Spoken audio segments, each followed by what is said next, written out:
Bismillah. Atacan, Əli deyir ki, onun adı İmam Əlinin adı ilə eynidir. Düzdür? Çox dadılıdır. Şükür sənə ilahi. Bəli qızım, İmam Əli əleyhissalamın adıdır. Bu çox gözəl addır.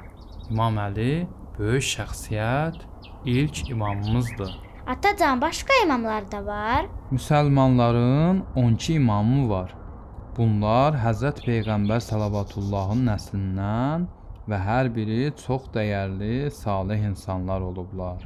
Bir hədisdə Cabir ibn Səmurə rəvayət edir ki, Həzrət Peyğəmbər sallallahu buyurub, məndən sonra 12 xəlifə olacaq.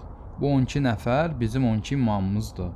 Birinci imam Əli əleyhissalam, ikinci imam Həsən əleyhissalam, üçüncü imam Hüseyn əleyhissalam, dördüncü imam Zeynalabdin əleyhissalam, beşinci imam Muhammed Baqir əleyhissalam, altıncı imam Cəfər Sadiq əleyhissalam, yeddinci imam Musa Kazım əleyhissalam, səkkizinci imam Rıza əleyhissalam, doqquzuncu imam Muhammed Təqi əleyhissalam, 10-cu imam Ali Yənnəqi əleyhissalam, 11-ci imam Həsən Əskər əleyhissalam, 12-ci imam Məhdi əleyhissalam, o hələ sağdır və qeyb dövründədir.